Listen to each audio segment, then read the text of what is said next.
सन्माननीय नवनाथ बन, सर्व पत्रकार मित्रांनो, आज भारतीय जनता पार्टीची बैठक संपन्न झाली। नवीन प्रभारी आणि 2 सहप्रभारी यांच्या समवेत आमचे नेते देवेंद्रजी, बावनकुळे साहेब, आशिषजी आणि क्लस्टर प्रमुख यांची बैठक संपन्न झाली आणि निवडणुकीच्या दृष्टीनं नियोजनबद्ध ताकदीनं कामाला लागण्याचं या ठिकाणी नियोजन झालं। या बैठकीमध्ये प्रामुख्यानं जे एनडी आघाडी त्या ठिकाणी भ्रष्टाचाराला वाचवण्यासाठी भ्रष्टाचार बचाव रॅली करत आहे, त्या संदर्भामध्ये भ्रष्टाचार हटाव आणि यांच्या भ्रष्टाचाराचा पर्दाफाश करणारी भूमिका घेऊन भारतीय जनता पार्टी या ठिकाणी जनतेसमोर जाणार आहे। काय तुम्ही अजूनही पालकत्वाची वाट पाहताय? 95,000पेक्षा अधिकच्या कुटुंबाचे आयुष्य आनंदाने भरले आहे। आजच कॉल करा आणि मिळवा फर्टिलिटी ट्रीटमेंटवर सूट आणि सर्वांना द्या आनंदाची बातमी। त्याचबरोबर महाराष्ट्रामध्ये महायुती एकत्रितपणे निवडणुका लढवते आणि या निवडणुकांसंदर्भात आमचे नेते ते बूथ स्तरापर्यंत सर्व कार्यकर्ते समन्वयातून संवादातून त्या ठिकाणी निवडणुकीचं काम ताकदीनं करायचं त्या ठिकाणी ठरलं आहे आणि 288 विधानसभा क्षेत्रामध्ये 288 महायुतीचे मेळावे त्या ठिकाणी करण्याचा निर्णय झाला आहे, ज्यामध्ये भारतीय जनता पार्टीचे नेते, शिवसेनेचे नेते, राष्ट्रवादीचे नेते त्या ठिकाणी त्यांच्या उपस्थितीमध्ये RPI असेल किंवा इतर आमचे मित्रपक्ष जे आहेत त्या सगळ्यांचा समावेश असणारे महायुतीचे मेळावे त्या ठिकाणी संपन्न होणार आहेत।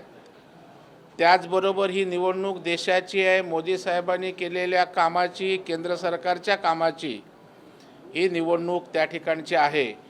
त्या दृष्टीनं सुद्धा निवडणुकीचा प्रचार आणि प्रसार त्या ठिकाणी राहणार आहे।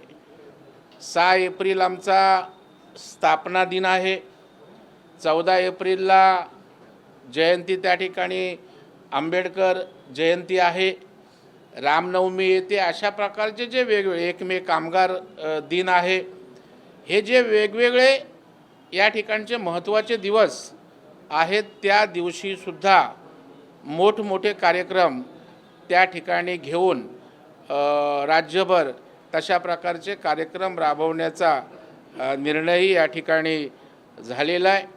एकंदरच भारतीय जनता पार्टी हवेत काम करणारा पक्ष नाही आहे किंवा केवळ पोकळ घोषणा, भावनिक वातावरण करून त्या ठिकाणी लोकांना गृहीत धरणारा पक्ष नाही, तर लोकांचे प्रश्न समस्या समजून त्या ठिकाणी केलेल्या कामाच्या शिदोरीवर लोकांसमोर जातोय आणि भविष्यातल्या ज्या काही आशा आकांक्षा लोकांच्या आहेत त्या पूर्ण करण्याची भूमिका भारतीय जनता पार्टी या ठिकाणी घेतोय आणि त्याच्यामुळे तशा पद्धतीचं कामाचं नियोजन भारतीय जनता पार्टीनं या ठिकाणी केलेलं आहे आणि महायुती म्हणून ताकदीनं या ठिकाणी आम्ही निवडणुकीला सामोरं जाणार आहोत।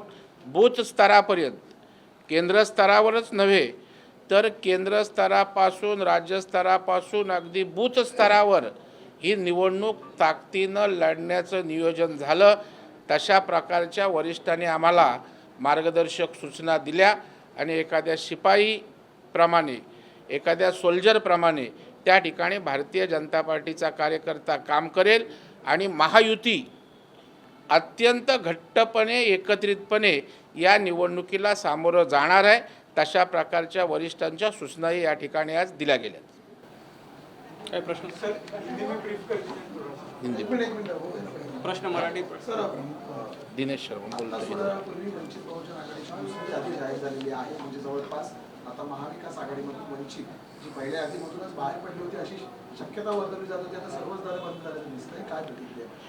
उद्धव ठाकरेंचा स्वभाव भारतीय जनता पार्टीला माहीत आहे, जशी देवेंद्रजींनी आमच्या प्रतिक्रिया दिली होती, आम्हाला त्यांच्या स्वभावाची कल्पना होती, तरी एवढी वर्ष आम्ही काढली.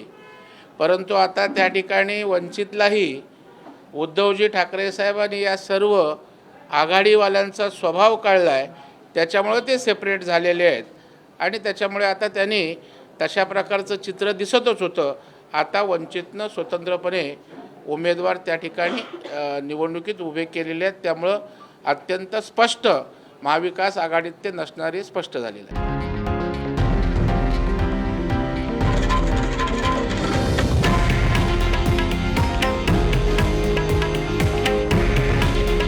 हे आहे देशातील नंबर 1 न्यूज नेटवर्क आणि आपण पाहत आहात TV9 मराठी. काळजी तुमची, हित महाराष्ट्राचं.